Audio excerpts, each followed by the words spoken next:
Bienvenue dans Moviegoer, l'émission 100% cinéphilie, votre mensuel d'actualité cinéma, un vendredi sur 4 à 19h et rediffusé le lundi à 13h sur Radio Campus Paris. Avec toute une fine équipe de chroniqueurs, on vous propose de décortiquer le cinéma et plus encore en le connectant avec les autres arts. Quelques recommandations pour votre agenda culturel et surtout une bonne dose de savoir pour cette 9e émission en plein cœur du Festival de Cannes. Au programme ce soir, on revient collectivement sur le Festival de Cannes qui a débuté ce mardi autour des différentes sélections entre autoristes confirmés, patrimoine sélection parallèle et nouvelles révélations. Esther accueille ce mois-ci Pierre Commarmont, distributeur chez Norte, et leur ligne éditoriale aux films atypiques, Patrick Chia, Payel Capadia, Night Island, sans oublier les premiers films de Verena Paravel et Lucien Castantailleur, et bientôt Bouchera en salle le 3 juin qui sublime les relations queer et l'affiliation mère-fille dans une animation qui redessine New York. François avec Anymotion revient sur les grandes attentes cinéma d'animation de Cannes, plein de surprises dans toutes les sélections du festival, ainsi que le conseil animation du mois Junk World, suite de Junkhead, qui se passe 1000 ans avant, toujours dans un monde rempli de cyborgs réalisé par Takahide Ori. Tandis que Alia nous fera son retour élogieux ou non, petit teaser quand même, sur la saison 3 d'Euphoria qui crée la controverse autour de son réalisateur problématique, on peut le dire, Sam Levinson. Elle reviendra sur tout ça et sur les costumes essentiels dans la série. Et je suis si content que notre carte blanche ce mois-ci, du mois de mai, soit pour le coup The Plague de Charlie Paulinger, un film présenté à Cannes, pour le coup en mai 2025, autour d'un camp de water-polo où un jeune garçon va développer les symptômes de la peste. On vous en dit pas plus, mais j'ai surtout très hâte d'avoir les retours des chroniqueurs et des chroniqueuses. Sachez qu'à la fin, vous saurez tout sur le ciné, mais d'abord, il est l'heure d'un petit débrief de Cannes et de vos attentes.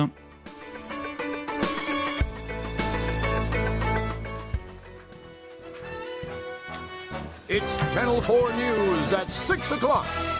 Je ne suis pas Paul Pinault, mais Dorian Périgua, et donc on va parler du Festival de Cannes, puisque donc, quand on enregistre l'émission, on n'est pas encore au Festival de Cannes, mais la sélection est tombée, bientôt la grille horaire, et moi je voulais revenir sur quelques films. Et évidemment, je vais me taire très vite parce qu'il y a beaucoup de choses qui m'intéressent pour laisser la place aux chroniqueurs et chroniqueuses de l'émission, puisque cette sélection, pour moi, est assez incroyable. Tous les ans, on se le dit, mais c'est toujours assez marrant, puisqu'on voit les auteurs et les autrices évoluer. Donc moi, je voudrais parler de Fatherland, parce que moi, je suis très content de retrouver Pavel Pawlikowski 7 ans après. On est toujours sur un voyage historique. On a Sandra Hüller. Grande attente de La Bola Negra, des réalisateurs de Las Messias, disponible sur Arte. Il y a Glenn Close, il y a Penelope Cruz, ça se passe en Espagne. C'est un film queer. Marie Kreutzer, moi j'avais adoré Corsage. Donc est-ce que ce film avec Léa Seydoux, qui s'appelle Gentle Monster, va me réconcilier avec elle? Je suis un peu curieux. Je ne vais pas vous parler de Coward de Lucas Dont, parce que je n'ai absolument rien à dire sur Lucas Dont, à part vraiment juste je suis amoureux de cette personne. Et je suis amoureux aussi de James Gray, tout simplement parce que on revient tout simplement à Little Odessa. J'ai l'impression, donc un peu peur. Que vous dire d'un certain regard, à part qu'il y a Jordan Firstman, le pain de I Love LA, qui réalise un film, c'est du cinéma indépendant américain. Le pain, Alia, tu rigoles, mais le pain. Mais non, mais le pain, mais t'as raison, toute la boulangerie, si tu veux. La boulangerie de I Love LA est là. Godrej, parce que juste Mémoire de fille, c'est mon Annie Ernaux préféré, donc j'ai extrêmement peur et extrêmement hâte. Du gore quand même, Sanguine de Marion Le Correllaire. Il y a encore un autre crush, Stéphane Créton. Du body horror à minuit sur la Croisette, c'est parti. Ah bah c'est tout ce que tu veux, un petit cocktail et un petit cocktail et Karine Viard. Non, disons-le. Le père Mandico qui est de retour sur le moi j'ai très hâte de voir Bertrand Mandico sur le tapis rouge. Et puis Clarissa, parce qu'il y a Ayo Dibiri, donc j'ai pas besoin de dire autre chose, c'est un certain regard. We Are Aliens, parce que c'est les films de la boîte, donc je vais absolument pas être neutre sur la question. Et puis juste pour me foutre de sa gueule, Le Vertige de Quentin Dupieux, ce film qui vraiment j'ai juste envie de chier sur ce film, mais peut-être de développer un argument un peu en mode oui finalement c'était bien. Bon bref, je ferme ma gueule, je me tais et je laisse peut-être Alia commence parce que je te sens frétillante. Ah bah la star est de retour finalement. Bienvenue la star. Et merci. Bah déjà moi j'ai hâte des looks sur le tapis rouge quand même, on va le dire. Expert mode doit attendre son tapis rouge. Bah alors moi mes attentes, je vais être très corporate. Notre salut d'Emmanuel Mar qui revient avec son second film. On y voit Swan Arlo et Sandrine Blanqueux et je vous en dis pas plus car il y aura peut-être des petits spin-offs, des petites apparitions. Okay. Et en séance spéciale, Les Matins Merveilleux d'Avril Besson, son premier long métrage. J'ai tellement hâte de le voir et surtout de voir Raya Martini, ma star. Marie-toi avec moi en fait, je t'en supplie. Et je vais laisser la parole à Lisa. Non mais alors surtout François et Esther. Oui. François et Esther, dites-moi tout. Si tu veux, je commence. Moi, je fais mon original. J'ai trouvé dans la quinzaine un court-métrage de Saïd Amish. J'ai voulu ne pas me renseigner sur ce qu'il allait faire. Oh my god, she's so different. Bien sûr. Mais il avait réalisé La mer au loin, où moi, vraiment, j'avais chialé comme une folle devant ce film. Et là, il revient avec À la recherche de l'oiseau gris aux rayures vertes. Comme je voulais être cette personne qui va voir les courts-métrages, j'ai choisi de me le mettre dans mes attentes.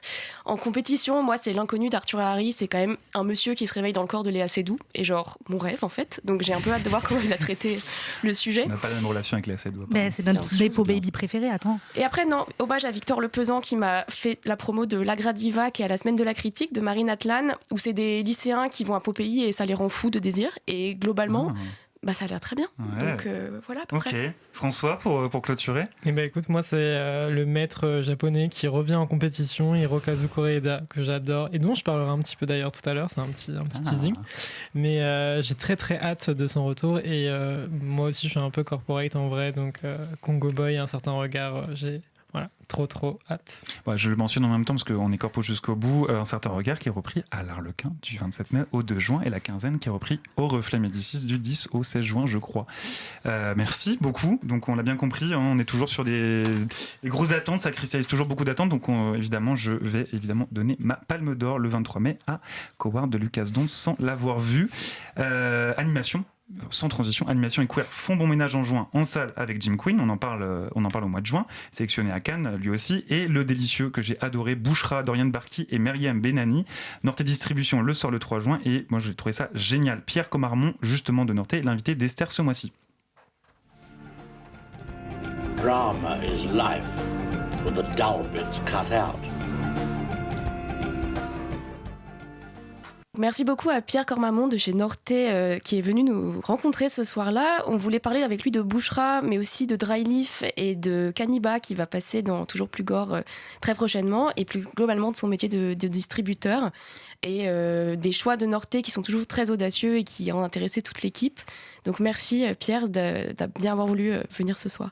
Donc on voulait commencer par te poser des questions sur Bouchra, qui est un film d'animation que vous distribuez, qui sortira en salle le 3 juillet, c'est ça ? Le 3 juin. Le 3 juin. C'est pour la suite juillet. C'est un projet donc qui est super audacieux et sans en dire trop, Bouchra, c'est l'histoire d'une réalisatrice marocaine qui vit à New York. Elle est incarnée à l'écran par un coyote et on y parlera entre autres de coming out lesbien, de paysages marocains, de relations mère-fille.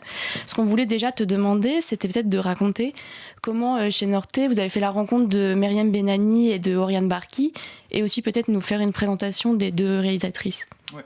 D'abord, merci beaucoup pour l'invitation. Bouchra, ça a d'abord été la rencontre avec le film, dont on avait beaucoup entendu parler en festival. Il avait fait sa première à Toronto, il était passé au FIFIB, ensuite à Belfort, donc il a une super carrière en festival.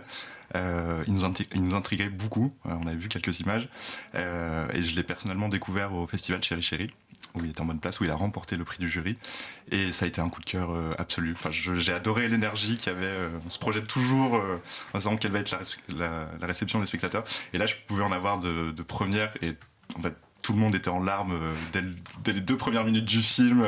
Il y a une intensité, il y a une énergie qui est incroyable et qui nous porte jusqu'au bout.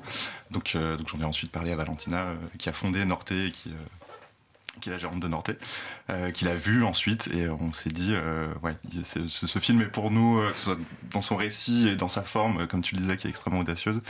On s'est dit allons-y. Donc ça s'est d'abord fait via le vendeur, et ensuite on a rencontré en Zoom les réalisatrices qui sont basées à New York. Donc Oriane Barki, et c'est très intéressant parce que dans le film on sent toutes les influences, tous les horizons dont elles viennent. Donc Oriane Barki, c'est une cinéaste plutôt issue du documentaire, cinéaste et monteuse. Et Myriam Benani, c'est une artiste multimédia qui a aussi qui a sa carrière dans l'art contemporain.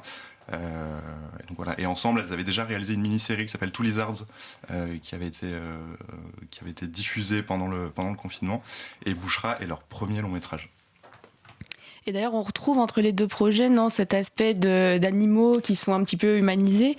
Il y a une technique d'animation qui est quand même assez spécifique. Qu'est-ce qui vous a plu particulièrement là-dedans ? Mais moi, j'adore très personnellement une animation qui est faite avec une toute petite équipe. En fait, Myriam et Oriane on travaillait le film à deux. Elles ont fait appel pour ce projet qui était un peu plus ambitieux, un peu plus important, à 2 animateurs américains de Culture Sport, qui sont, je retrouve le nom, Jason Coombs et John Michael Collins de Culture Sport. Donc, et donc ils ont collaboré ensemble et ça reste une toute petite équipe. Et la particularité de Culture Sport, c'est de travailler avec le logiciel Blender 3D. Qui est, je l'ai appris à cette occasion, qui est un logiciel open source. C'est vraiment la philosophie de ce studio-là, qui est un logiciel open source et qui leur permet, et qui pirate vraiment pour l'essorer, pour en exploiter toute la potentialité. Donc le film est un mélange de prise de vue réelle, d'animation 3D. Voilà, et elles ont une manière de travailler qui est très agile et que leur permet la taille du studio. Enfin, vraiment, ils sont très peu. Et donc ça leur permet d'être très agile, d'écrire en même temps qu'elles montent, alors que normalement l'animation, on a l'habitude de recevoir des films qui nécessitent beaucoup d'argent, beaucoup d'équipes très importantes, et elles, venant sans doute du documentaire et en voulant déjà travailler de cette manière-là, ça les rendait beaucoup plus agiles, et donc elles pouvaient très bien, en plus elles font aussi certaines des voix des personnages, à commencer par Myriam qui fait la voix de Bouchra. Ça leur permettait de ne pas attendre de réserver un studio, d'avoir des process qui soient trop rigides. Et donc l'écriture et le montage se nourrissaient l'un l'autre, ce qui donne un résultat qui est vraiment très vif. Enfin, dans l'écriture, c'est vraiment très vif. Et l'animation en elle-même, voilà, il y a un aspect lofi qui ajoute à l'émotion du film. Le film est à fleur de peau. Et je trouve que ce type d'animation qu'elle développe participe de la narration et de l'émotion qu'on ressent aussi. Et je ne sais pas si elles vous ont parlé un peu de leur dispositif d'écriture, parce que c'est un peu une expérience de narration fleuve avec quand même plusieurs lieux, plusieurs arcs, des souvenirs qui remontent, etc. Est-ce que, oui, elles vous ont raconté comment elles ont travaillé? Je crois qu'il y a des enregistrements de la voix de la mère aussi qui ont été un sujet, etc. Exactement, ouais. En fait, c'est le matériau documentaire et notamment les enregistrements de Myriam avec sa mère. C'est vraiment Myriam qui a apporté ce matériau très intime, très personnel. Et Oriane participe à l'écriture aussi. Elles le font vraiment ensemble. Et Oriane l'explique très bien.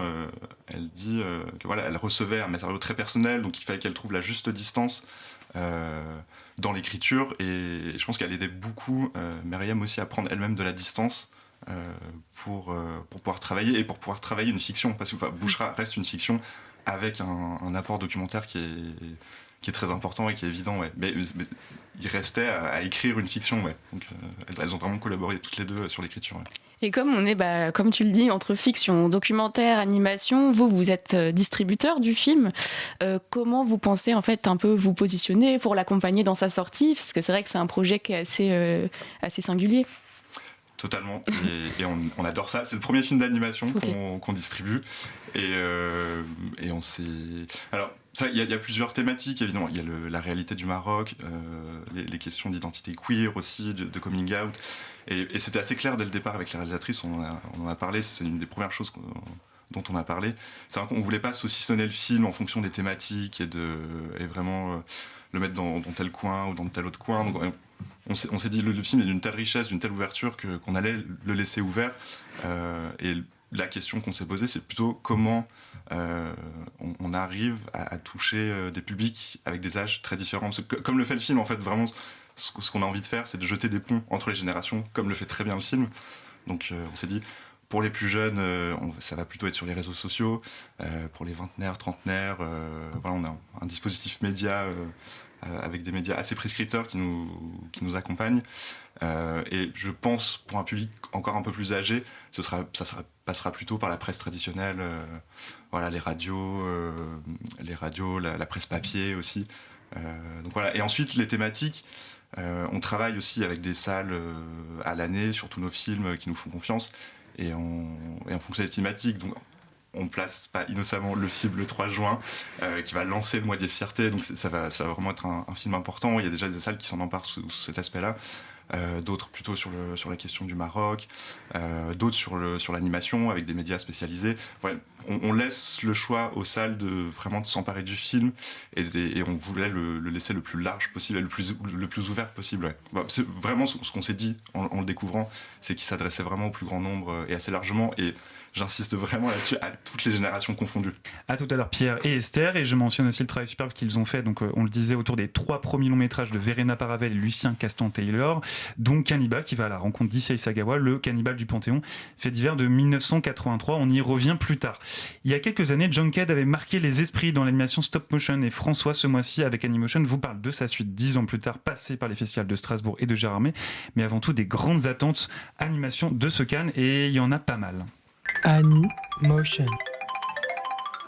Et oui, Dorian, le Festival de Cannes vient donc de démarrer, et moi je vous propose de regarder de plus près quelques-uns des 11 films d'animation en sélection qui vont marquer les mois qui viennent, croyez-moi. Alors bon, impossible de ne pas commencer par Jim Queen, tu l'évoquais tout à l'heure Dorian, de Simon Balto et Brice Chevillard en séance de minuit. On en parle depuis des semaines, nous, à la rédac, et Dorian s'en fera le plaisir de l'évoquer le mois prochain. Donc on y suit le combat de Jim, une star de la communauté LGBTQIA+, contre la maladie, l'hétérose, celle qui transforme les gays en hétérosexuels. Berk. Pour continuer de se marrer, la CID proposera Blaise de Jean-Paul Guigues et Dimitri Planchon. Une famille un peu naze qui, pour se faire aimer des autres, prépare une révolution par pure politesse. Ouais, c'est le synopsis de ce film porté par Léa Drucker. On rira donc, mais on sortira aussi les mouchoirs quand même, avec le corset de Louis Clichy, où l'on suit le quotidien de Christophe, 11 ans, obligé de porter un corset pour filer droit. Prêt à pleurer face à des personnages en lutte contre de vraies maladies, celle de l'Alzheimer avec Tangles de Liam Neeson, et avec l'ouverture de la semaine de la critique In Waves, on ralentira la mort à coups d'amour et de surf. Mais les films d'animation cannois sont aussi des promesses d'aventure et d'étrangeté, comme à la quinzaine des cinéastes qui en comptent 3. On pourra découvrir Carmen, l'oiseau sauvage, l'histoire d'une jeune femme prête à se battre contre les dangers qui menacent Séville. Très très hâte de le découvrir, c'est le nouveau film de Sébastien Lodenbach à qui l'on doit Linda veut du poulet, César du meilleur film d'animation 2024. Les aliens nous donnent également rendez-vous sur la croisette avec We Are Aliens de Kohei Kadowaki, et Quentin Dupieux, comme on disait, présentera Le Vertige, son premier film en animation 3D, porté par Alain Chabat, Anaïs Demoustier et Jonathan Cohen. Rendez-vous donc le mois prochain pour parler de Jim Queen. En attendant, moi je vous invite dans les salles pour découvrir dès cette semaine Junk World de Takahide Ori, en salle depuis ce mercredi.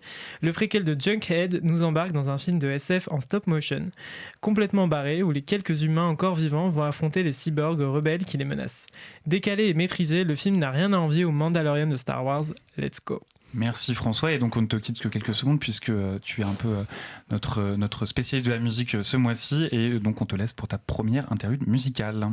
Et oui, les beaux jours reviennent, mais avec la fin des examens, les stages à alternance qui n'en finissent pas, votre patron qui vous gonfle, et je vous parle pas de l'actualité, je voulais vous proposer ce soir de vous faire du bien avec les interludes du jour.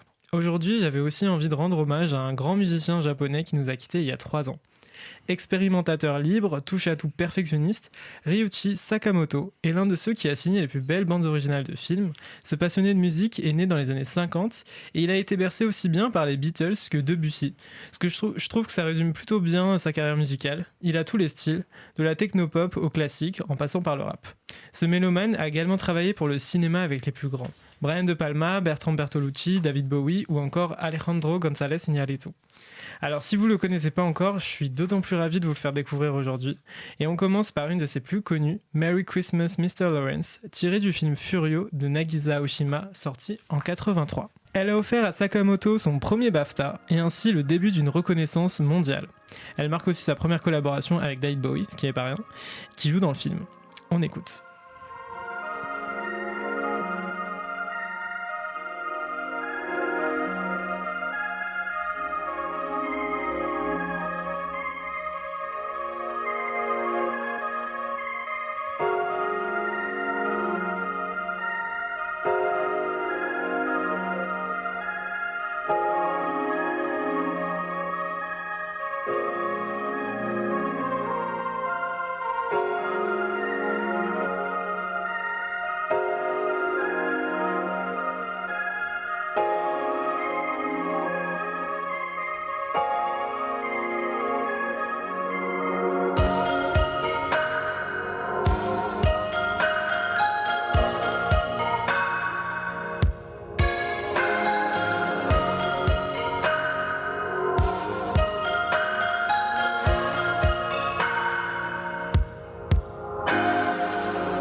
sur Radio Campus Paris.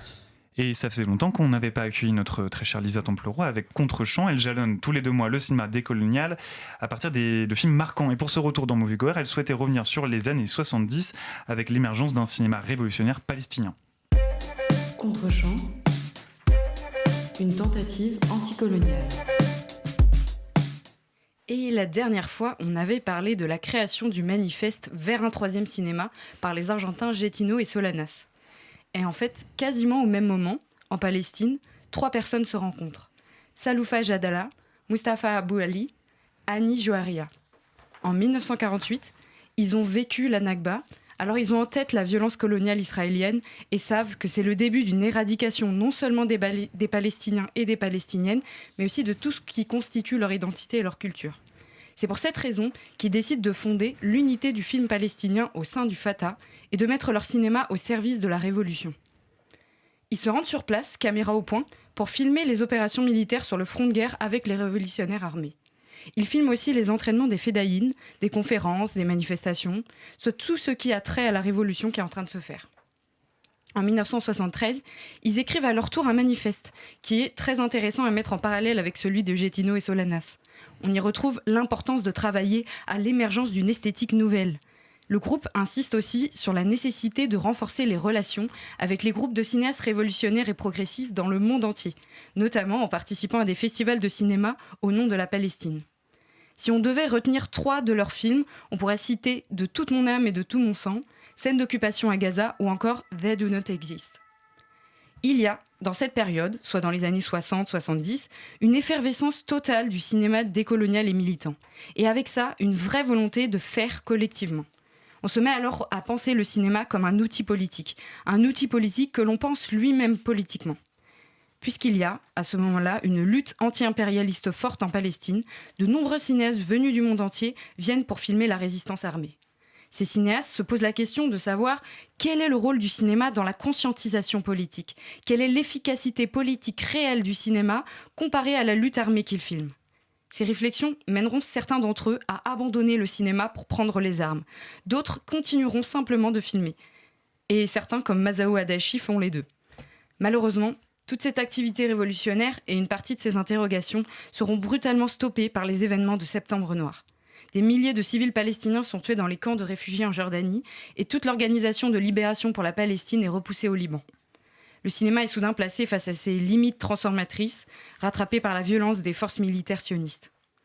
Il y a un reflux du cinéma militant international qui pousse notamment Anne-Marie Miéville et Jean-Luc Godard à s'interroger dans le film Ici et ailleurs en 1976. Pour finir, nombreux sont les films palestiniens qui ont été volés ou détruits par l'armée israélienne. C'est pourquoi il est tellement important de conserver les archives que l'on possède encore à ce jour, afin de faire connaître et perdurer la mémoire de la lutte anticoloniale que n'ont cessé de mener Jadala, Abou Ali, Jouharia et le peuple palestinien.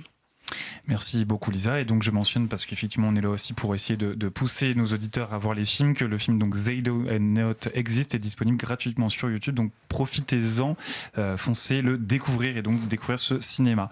Le mois dernier, avec Toujours Plus Gore, nous avions le bonheur de vous proposer une vraie boucherie avec 2 classiques et une salle quasi complète, et en bonus 2 invités de choix. Le mois prochain ne réserve que de bonnes surprises autour du cas Issei Sagawa, le cannibale du Panthéon, fait divers de 1983 dont je vous parlais précédemment.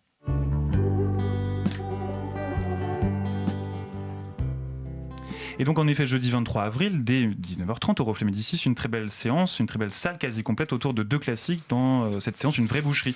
D'abord Le Sang des bêtes de Georges Franju, un documentaire édifiant sur les abattoirs de la Villette, réalisé en 1949, du même réalisateur que Les yeux sur le visage, et la voix off d'une neutralité clinique de Jean Painlevé, rappelant les processus d'abattage et les outils utilisés par les bourreaux.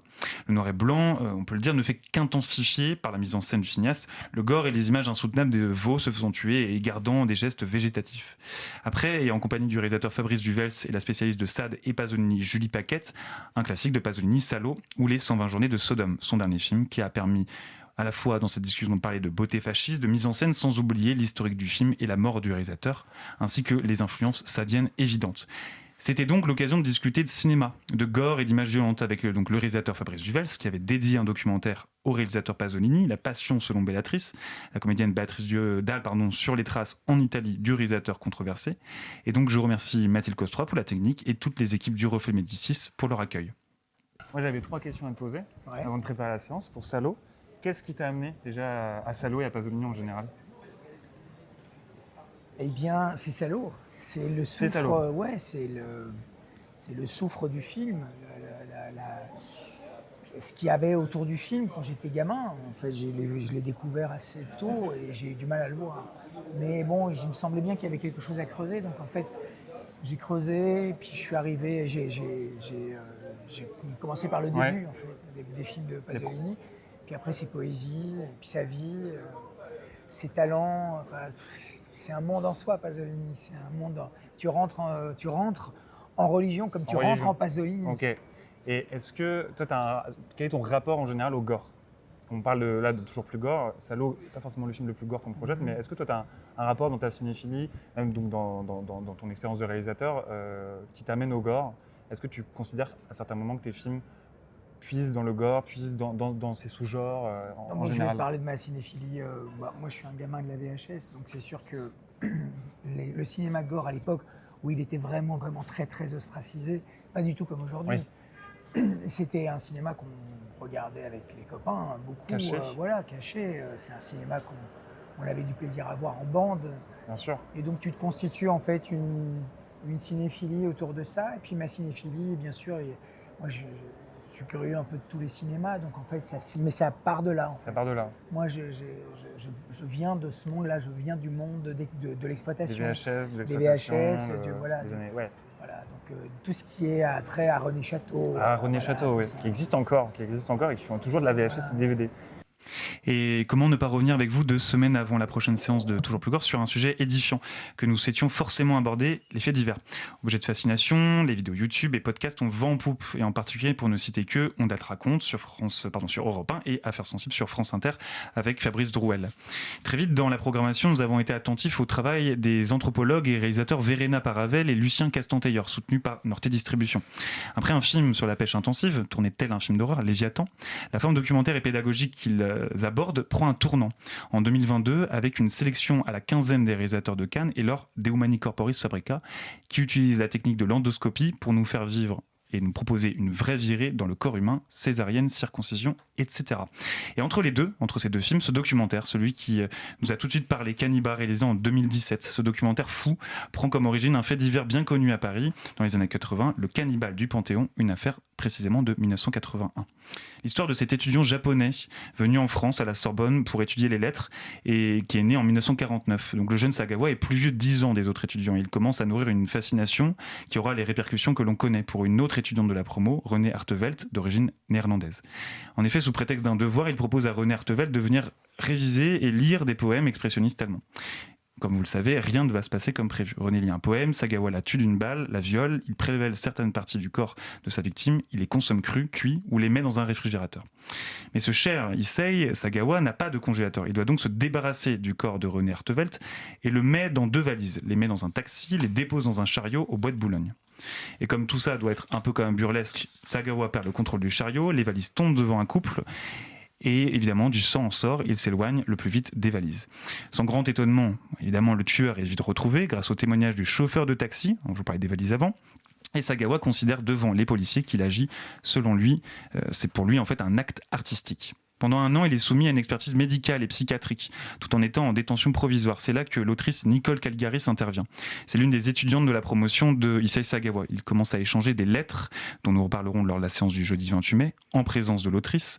La suite est tout aussi édifiante. Le Cannibal du Panthéon est jugé irresponsable pénalement par les experts en psychiatrie. Un non-lieu est prononcé. Sagawa est interné pendant environ 1 an avant que ses parents, au Japon, le placent en hôpital psychiatrique. Dans ce cas précis, après un non-lieu prononcé, le Japon n'a pas le droit de se prononcer selon le droit international. Il est donc évidemment pas responsable de ses actes, comme l'a précisé la justice française. Après avoir été professeur pendant quelques années et que les autorités fassent le lien, Sagawa va éditer plusieurs ouvrages, sans succès. Et les années passant, va se retirer de la vie publique. Malade, il vit avec son frère dans un petit appartement de Tokyo. Verena Paravel et Lucien Castantailleur, pour leur 2e film, sont allés à sa découverte en 2017. Il avait 68 ans. Sagawa meurt en 2022 d'une maladie des poumons. Ce documentaire, donc pour moi, l'un des plus importants et concrets sur un tueur, un vrai tueur tueur sans psychologisation. On en parlera lors de cette séance et donc on vous donne rendez-vous le jeudi 28 mai au Majestic Bastille dès 20h autour de Caniba de Verena Paravel et Lucien Castantayor, un documentaire édifiant. Le film sera suivi d'une discussion en présence de l'animateur et journaliste Fabrice de Rouel autour de la narration des faits divers et évidemment les précautions à prendre sur le plan médiatique. Et donc l'autrice Nicole Caligares qui en 2013 a publié Le Paradis entre les jambes chez Gallimard où elle raconte sa filiation avec Issei Sagawa, sa relation avec les hommes en général et cette figure importante dans sa vie, les lettres qu'elle a échangées avec le tueur. Une vente et dédicace de ce livre et son dernier ouvrage Le Gogol sera organisée à l'issue de la discussion au Majestic Bastille. Évidemment, le mois prochain, je vous reparlerai de notre fin de saison, notre dernier numéro de Toujours plus gore. On sera avec une petite pépite expérimentale le vendredi 26 juin. Mais, entre-temps, il est l'heure de la deuxième interlude musicale de François. Moviegoer sur Radio Campus Paris. En parallèle de la musique de film qu'il composait, Ryuichi Sakamoto continuait régulièrement à sortir des albums et des singles. Il publie l'album 1996, cette même année, dans lequel figurent plusieurs titres déjà sortis dans des films, tels que la BO qu'il a signé pour Le Dernier Empereur.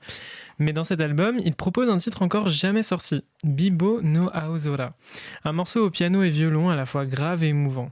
Ce morceau tombe dans les oreilles de beaucoup de gens, et notamment celles du réalisateur mexicain Alejandro González Iñárritu.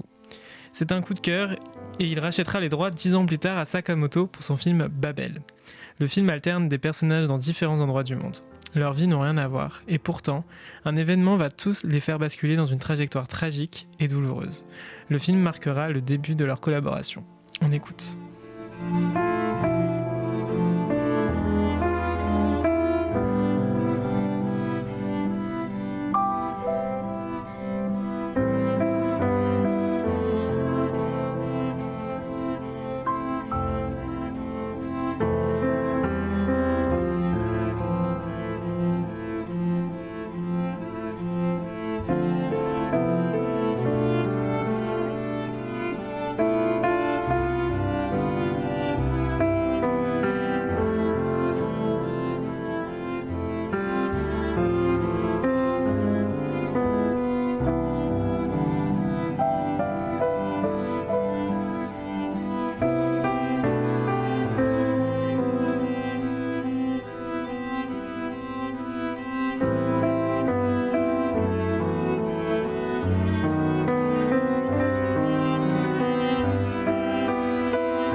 Nous sommes de retour dans Moviegoer pour la suite de notre émission spéciale Cannes. Il y a toujours quelques sacrifiés présentés en sélection qui sortent plus d'1 an après leur passage en Côte d'Azur, sur la Côte d'Azur. C'est le cas de The Plague de Charlie Pollinger, présenté au Certain Regard 2025, un de mes coups de cœur passés inaperçus et qui sort chez Original Factory le 3 juin.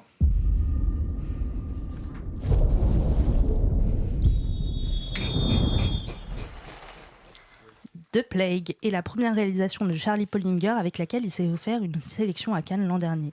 Ce thriller psychologique suit Ben, un garçon de 12 ans qui arrive dans un camp de water-polo pour passer l'été.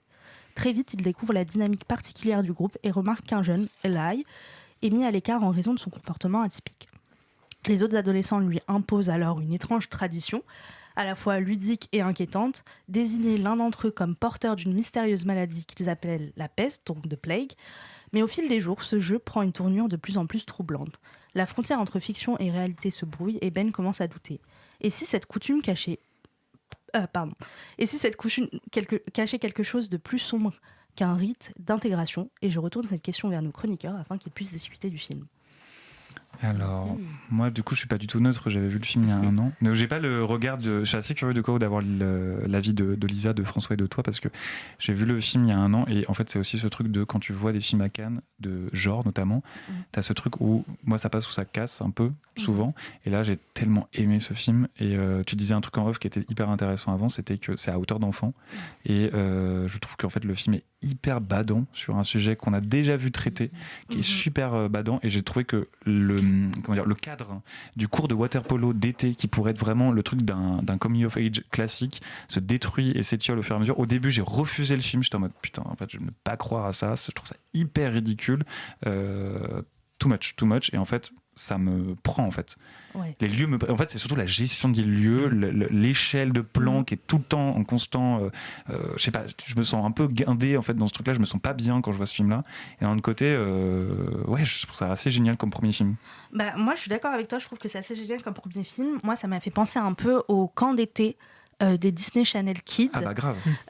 Et des Nickelodeon Kids qui étaient désigné et introduit dans une piscine, donc c'est assez glaçant de se dire que c'est la réalité. Et comme je te disais en off, en fait, c'est trop bien que ce soit un thriller parce que ça permet aussi de montrer la gravité d'un harcèlement, typiquement, surtout filmé à hauteur d'enfant. Je trouve qu'en plus, dans le film, les adultes réagissent hyper bien à ça. Au début, moi, j'étais un peu troublée parce que j'étais en mode ok, ils nous emmènent où ce film-là, qu'est-ce qu'on fout? Et en fait, c'est hyper intéressant parce qu'on suit un peu les dilemmes que vit Ben, de se dire est-ce que je m'intègre ou est-ce que je vais vers Eli qui devient mon ami, et est-ce que en fait je garde intégré ce truc de la société de il est bizarre et il faut qu'il se cantonne à la normalité, ou est-ce que je suis dans le truc. Et je trouve que tous ces questionnements, tu le suis et tu te dis on va où, est-ce qu'il va faire les bons choix ou quoi, et je trouve que c'était hyper intéressant. Franchement, j'ai bien aimé le film. Et comme tu l'as dit, à hauteur d'enfant, c'est trop bien. Qu'est-ce qu'ils en ont pensé, les deux loustiques là? Je me demande. Lisa? Ouais, moi j'ai été vachement surprise. Ouais, comme toi, je me suis laissée porter. Enfin, justement, que ça commence, on voit des ados, on se dit il va y avoir tout le côté. Justement comme of age, un peu plus les histoires d'adolescents et tout. Et en fait, ça t'enferme dans une bulle. Ça, je trouve que le film installe vachement bien une ambiance que tu disais un peu oppressante et tout. Grave. Et même tous ces plans d'ambiance, et ça tourne toujours autour de ce. J'ai vraiment cette sensation de huis clos, on est enfermé dans la piscine tout le temps. Ils dorment dans des dortoirs tous ensemble, il est jamais tout seul, il est tout le temps avec ce groupe. Et il y a vraiment ce truc de t'es piégé. Enfin, tu te sens complètement piégé, à la fois du coup dans ce lieu, mais dans cette adolescence, dans ce groupe, dans qui tu es à ce moment-là, enfin les questionnements de Ben à ce moment-là. Et du coup, ça m'a vachement emporté. Ouais, moi je trouve aussi le son, il aide vachement. Le son. Ah oui, le son de fou. La musique, le son, même tu sens les différences dans l'eau et en dehors. Oui. Mais je me demande ce que François en a pensé. Mais moi j'ai trouvé ça tellement bien maîtrisé. En fait, je trouve que dès le début, moi j'ai tout de suite adhéré, quoi. C'est-à-dire que toutes les scènes de thriller, on est dedans. Et par rapport à ce que tu disais, Lisa, par rapport à la bulle, je trouve que la présence et absence des adultes, elle est aussi, elle joue avec cette bulle là, c'est-à-dire qu'ils réagissent bien, mais en fait très vite le personnage il se fait renfermer dans ce monde là. Et je trouve aussi que le jeu de tous les gamins, mais de tous, c'est tellement bien, quoi. Mais moi j'avais l'impression de revenir au collège, tu vois. Moi aussi je me dis putain, mais genre c'est vraiment le monde que parce qu'avec la nostalgie on peut des fois dire que c'est bien avant et tout, mais en fait je me suis dit mais non, en fait le collège, tu vois, quand t'as 13 ans c'est horrible. Et en fait je trouve que les acteurs, notamment le petit Jake, le leader, t'as envie de lui donner des claques, t'as envie de le claquer. Et je trouve qu'il l'acteur en fait, et aussi beaucoup de choses passent par les regards, c'est-à-dire qu'avant même qu'ils disent quelque chose, il y a les regards excluent ou interrogent le personnage principal qui lui, je trouve qu'il se démène en plus, c'est-à-dire qu'il va pas foncer dans le truc de je vais suivre le groupe, il reste quand même un peu il a son libre arbitre, il est un peu en marge. Il accepte cette marge là, même si du coup il se rend un peu compte après des conséquences que ça a et que ça le questionne, mais pour autant il a conscience de sa marge et il est pas trop là-dedans. Et puis je trouve qu'il se questionne pas lui-même, en fait c'est les autres qui le font questionner de ça. En fait moi je trouve qu'il s'est manipulé, quoi. Enfin il y a totalement de Jake, tu sais pas s'il a envie de lui plaire ou qu'il le déteste, et il y a tout ce truc de... Et puis le fait que, genre, dans une des scènes où il est au restaurant parce qu'il appelle sa mère parce qu'il est pas bien, et que ensuite Jake se fait convoquer et qu'après il dit mais c'est pas moi qui l'ai dit, c'est là, je suis en mode mec, en fait là c'était ta seule porte de sortie, tu veux pas en sortir, débrouillard. Et je pense aussi c'est aussi un truc très américain c'est des trucs qui se passent qu'aux États-Unis, d'avoir des camps d'été un peu intensifs, qu'il n'y a pas en France. Ça joue pas mal. Et je trouve que ça. Même à un moment, je me suis dit, il va y avoir une tuerie de masse, en fait, c'est pas possible autrement. C'est le drama là. Pardon. Mais moi, juste sur ce truc, c'est marrant que vous disiez que les adultes réagissent bien, parce que moi, j'ai eu l'impression inverse, j'étais en mode, mais que quelqu'un fait quelque chose. Et je me disais, ils ont l'empathie, enfin, le coach, il voit qu'il y a un truc. Mais je disais, mais comment il ne voit rien, quoi. Enfin, il se boule devant lui. Et je me disais, il y avait ce truc. C'est bien camouflé aussi. Oui, et réaliste aussi. Enfin, je veux dire, c'est compliqué. Enfin, quand t'es en train de gérer des enfants, t'as d'autres trucs à penser et tout machin. Mais justement, moi, ça m'a plutôt questionné aussi sur comment on gère le harcèlement. Et il y a beaucoup de choses à faire et de justement ce truc de et faire comprendre justement que c'est pas de sa responsabilité. Oui, c'est ça. Aussi ça, il est vraiment tout seul. Enfin, j'étais en mode, ils sont tout seuls. Et il essaye de lui parler et justement, on voit ce truc de le coach qui est empathique et qui essaye de trouver un point, mais les conseils qu'il lui donne, c'est un peu laisse couler et un jour ça ira mieux. Lui, il l'aide pas du tout. Donc c'est aussi tout ce truc de qu'est-ce qu'on peut faire et tout. Ouais, mais c'est parce que c'est une réaction différente. En fait, la réaction qu'il a, elle est différente de d'autres films.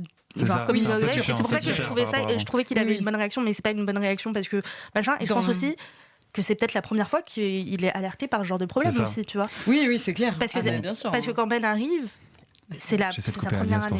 Voilà, pardon. Allez voir le film, c'est super. Bon, en tout cas, oui, non, mais enfin, j'ai l'impression que ça cristallise encore une fois beaucoup de bonnes choses. Et là, en plus, il y a un débat qui s'ouvrait sur justement comment gérer le harcèlement. Et je trouve que le film, pour le coup, apporte une réponse un peu différente de certains films qu'on peut voir. Donc, en tout cas, le film sort. Il a été Grand Prix d'ailleurs au Festival de Deauville. Il sort le 3 juin et on prêche toujours sa paroisse. Il sort au Majestic Bastille avec Original Factory. Et donc, je vais forcément saluer notre superbe programmatrice de ce film, Marie Demar, et qui va donc forcément trouver les meilleures salles, dont à Bastille. Foncez le voir. Et je suis absolument sûr qu'on reparlera de ce réalisateur. Mais il est l'heure de retrouver Pierre Commarmont de Norté Distribution pour nous parler de cette superbe société au film atypique et qui marque résolument les esprits, dont Bouchra, on l'a dit, également en salle dès le 3 juin. Moviegoer sur Radio Campus Paris. Drama is life with the dull bits cut out. On souhaite une très belle sortie au film, donc le 3 juin, n'est-ce pas, 2026, que les spectateurs s'en emparent comme tu nous le disais. Tu me disais hors antenne que tu avais envie de nous parler d'un autre projet que Norté va distribuer cette fois-ci en juillet, que je me trompe pas, le 8 juillet, c'est Dry Leaf, qui a été réalisé par Alexandre Koberidze. Alors ça reste très mystérieux encore pour moi à ce stade, donc est-ce que tu veux nous parler un petit peu de ce projet-ci ?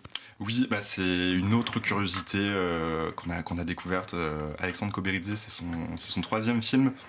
Il avait été découvert en France avec son précédent qui est Sous le ciel de Koutaïssi, qui avait eu le Grand Prix au Festival d'Angers en 2022 et qui était sorti dans la foulée. Et c'est vraiment un auteur à suivre. Il a une 40aine d'années, c'est un cinéaste géorgien. Et Dry Leaf est son 3e film, et la particularité, c'est qu'il est tourné avec un Sony Ericsson de 2017. Un modèle de 2007. Oui, d'accord, vraiment, on y va sur une caméra qui a vécu. Qui a vécu, et il y a, pour les nostalgiques des années 2000, les images sont vraiment incroyables, et c'est un film fleuve de plus de 3 heures qui raconte l'épopée d'un père à travers la Géorgie à la recherche de sa fille, qui a volontairement disparu, qui a demandé à ce qu'on ne la recherche pas. Mais son père y va quand même avec un de ses collègues, et sa fille est une photographe qui avait pour projet de photographier des terrains de foot en Géorgie et de sillonner comme ça le pays de terrain de foot en terrain de foot. Et donc lui, il a la liste des terrains de foot, donc il se rend à chacun de ces terrains de foot. Et c'est vraiment dans le récit, et l'image plastiquement est absolument sublime. Enfin, chaque plan est un événement. Ce qu'il arrive à faire, c'est vraiment un film sur ce qu'elle regarde un cinéaste avec un médium a priori un peu comment le dire, un peu ridicule, ouais, un petit téléphone comme ça très trivial. Il arrive à faire un film absolument incroyable, et la forme pourrait être intimidante, mais et la longueur aussi, mais c'est un film profondément généreux, mais à la fois dans son image. Encore une fois, moi je me lasse pas de reposer les yeux dessus, j'ai hâte de le revoir en salle, ça va vraiment être incroyable, et même en termes de récit. Là aussi c'est un film extrêmement ouvert, extrêmement riche, et ouais, vive Koberidze, quoi. Et ce film-là, en tant que distributeur, comment vous en avez fait la rencontre ? Vous l'avez vu en festival aussi, ou c'était... On l'a repéré, il était à Locarno, et en fait c'est une réalisatrice, Maureen Fazendero, que Norté et que Valentina a produit et dont on a distribué le dernier film, Les Saisons, qui est sorti le 25 mars dernier, qui nous a dit qu'il avait vu, elle, à Locarno, et nous a dit il faut absolument que vous voyez ce film, c'est incroyable. Et on l'a repéré comme ça, on l'avait déjà repéré dans la liste de Locarno, on l'a découvert et ça a été un coup de cœur aussi absolu. On tenait à le porter en salle aussi et on est super fiers de le faire. Et je termine, parce que je vois que le temps tourne, sur Caniba, parce que sinon Dorian va s'énerver, qui va passer le jeudi 28 mai au Majestic Bastille, donc dans le cadre du Ciné-Club Toujours Plus Gore. Donc là, c'est plus un film de votre catalogue, c'est ça qu'on va ressortir dans ce cadre-là. Est-ce que tu veux nous en parler un petit peu ?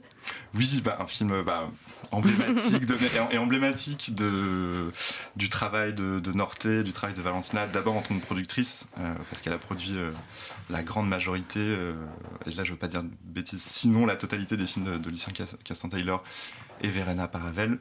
Et donc Caniba ne fait pas exception, c'est une production Norté qui était sortie en 2018. Et moi, j'étais pas chez Norté à ce moment-là, mais j'avais vu le film et les films de Castan-Taylor et Verena Paravel me sont très chers. Chacun d'eux, quand je les ai découverts, ça m'ont provoqué vraiment beaucoup d'émotions.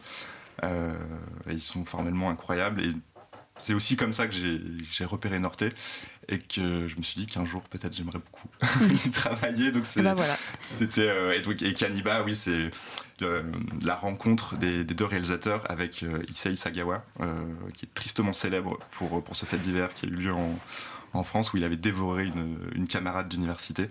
Et donc avec le film, on découvre de manière assez terrifiante qui continue à vivre de ce fait divers, et donc c'est à la fois une réflexion sur quelque chose d'indicible, peut-être un des tabous humains le plus terrible, le plus puissant, et en même temps Lucien et Verena sont aussi des anthropologues, donc ils circonscrivent leur sujet de cette manière-là aussi. Et donc c'est aussi une réflexion sur ce qu'est le cannibalisme dans la société, une réflexion sur la société japonaise aussi, et sur la manière dont Sagawa a continué à vivre après, parce qu'il a été emprisonné brièvement, je crois, en France, avant d'être extradé au Japon et de continuer à vivre librement au Japon. Merci beaucoup Pierre d'être venu pour nous raconter tout ça dans cette émission, et je passe tout de suite le micro à François pour sa 3e interlude musicale. Ryuichi Sakamoto a une vaste carrière. Dans les années 2010, cet accro au travail doit malheureusement ralentir la cadence à cause de son cancer. Installé à New York, Sakamoto repart vivre au Japon en 2020 pour finir sa vie. Malgré la maladie, il continue de travailler. Le réalisateur japonais Hirokazu Koreeda, dont je vous parlais tout à l'heure, l'appelle pour lui confier la composition de son prochain film, Monster, un thriller sur l'amitié et l'amour entre deux écoliers. Le film fera sa première mondiale à Cannes en mai 2023. Malheureusement, sans son compositeur. Ryuichi Sakamoto s'est éteint 2 mois avant. Koreeda lui dédiera alors son film. Voici alors l'un des derniers titres composés par Ryuichi Sakamoto, Aqua.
sommes de retour donc pour cette dernière partie de Movie Goer sur Radio Campus Paris. Et une dernière fois, cette saison, Esther nous parle de documentaires et de fiction autour d'un formidable moyen-métrage de Claire Simon, Récréation, réalisé en 1998 et disponible sur France.tv. Je fais la petite pub, la plateforme gratuite du service public. Le cinéma doit partir du vrai et arriver au vrai.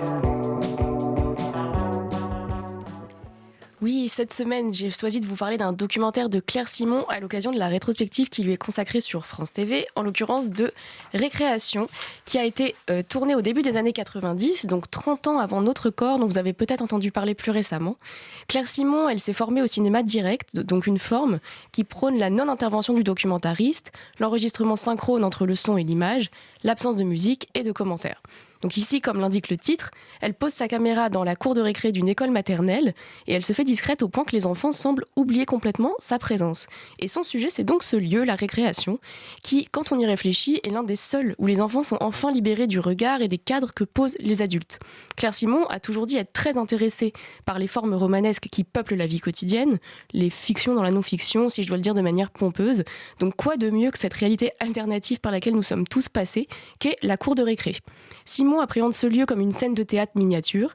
Toutes les scènes sont délimitées par le retentissement des deux sonneries et nous naviguons à travers les mises en scène des petits compteurs successifs sur lesquels s'attarde la caméra, les bandits, les cow-boys, les mariages. La cour s'avère être une véritable topographie des émotions humaines. Et ce qui frappe immédiatement, c'est la manière dont sont en train de se consolider dès cet âge-là toutes les dynamiques sociales et psychologiques qui régissent les relations adultes. L'enjeu majeur dans la cour, c'est d'ores et déjà d'être le leader. Et pour ceux qui ne connaîtraient pas cet heureux destin, il s'agit dès lors de faire allégeance au dominant autoproclamé le plus vite possible. Les petits chefs s'établissent dans des rapports sociaux, autrement dit, leur domination implique que d'autres leur obéissent ou bien leur soient soumis. Il y a notamment un segment qui est vraiment difficile, où en quelques minutes, un petit garçon se fait traîner par terre et l'on voit immédiatement tous ceux qui gravitaient impassibles autour se joindre plutôt harceleurs qu'aux harcelés pour éviter de devenir eux-mêmes la partie faible. On sonde aussi dans le film ce qu'analyse la sociologue Isabelle Claire, c'est-à-dire qu'à l'école, le genre est partout. Les garçons sont plus autocentrés et dans une forme de confrontation permanente, et les filles, elles, adoptent très tôt des attitudes de soin et de médiation. Il n'y a qu'à voir le contraste entre la scène de harcèlement que je décrivais et la scène finale que choisit Simon, où ce sont des petites filles qui soutiennent tant bien que mal la jeune Nathalie, terrifiée de sauter du haut d'un banc. Et enfin, je trouve qu'on décèle dans cette cour de récré des proto-rapports économiques, des enfants qui accumulent des branchages dans leur coin, selon un idéal de la propriété privée qui ferait plaisir aux équipes d'admission d'HEC, et d'autres qui vont chercher à destituer les petits pactoges individuels. L'international commence dans la cour de récré. Mais je voulais enfin aussi restituer ce que ce film comporte de plus intime, de plus mélancolique, parce qu'en le regardant, j'ai aussi trouvé qu'il propose à son spectateur une vraie expérience incarnée du passage du temps. Récréation nous confronte à ce que nous avons été et ce que nous ne sommes plus, à la maladresse de ces petits êtres qui n'ont pas très bien intériorisé la civilisation des mœurs, qui apprennent tant bien que mal à habiter leur corps, eux qui tombent, qui hurlent, qui pleurent, qui courent et se remettent bizarrement les cheveux sans aucun surmoi. Regarder Récréation, c'est aussi faire l'expérience, justement, de ne pas les suranalyser tout le temps et de se demander si on peut encore, le temps d'un plan, redevenir un enfant, être absorbé comme eux par une tour de branche ou par une course de crachats et par toutes ces petites fictions du monde qui s'inventent et qui s'expérimentent à une vitesse phénoménale. La force de sa mise en scène, à Claire Simon, c'est donc qu'elle ne vise pas à faire de la cour le seul miroir de la société adulte, mais aussi qu'elle regarde simplement des enfants qui jouent dans toute leur bizarrerie et leur innocence. Moviegoer sur Radio Campus Paris. Merci beaucoup Esther. Donc je le rappelle, Récréation, c'est dispo gratos sur France.tv. Il y a tout un catalogue incroyable de films. Je le dis gratos maintenant, il y a vraiment plus de limites au mois de mai. Et évidemment, ça vous évitera d'aller voir une série un peu trop controversée, Euphoria, qui est disponible sur HBO Max, avec un épisode par semaine, et toujours le travail de Petra Collins, qui a bien été pompé par Sam Levinson. Est-ce que c'était vraiment nécessaire de faire encore une suite à cette série? Et est-ce qu'on peut se poser encore la question d'un produit marketing? Alia nous en parle dans The Vamps Wear Fashion. Give me a fucking Blonix. These guys weren't just after money anymore. Strike the pose. They were after fashion.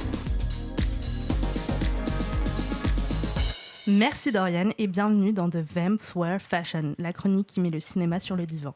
Aujourd'hui, j'ai une devinette pour vous qui s'approprie les récits des femmes pour les transformer en fantasmes mal digérés, mal écrits et franchement gênants.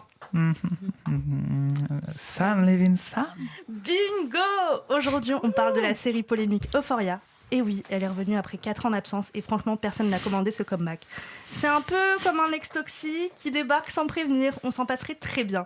Et je vous le dis tout de suite, pour vous, je me suis infligé les 3 premiers épisodes, oui, 3 heures de ma vie, histoire de démonter méthodiquement les obsessions douteuses de Sabine Vinson.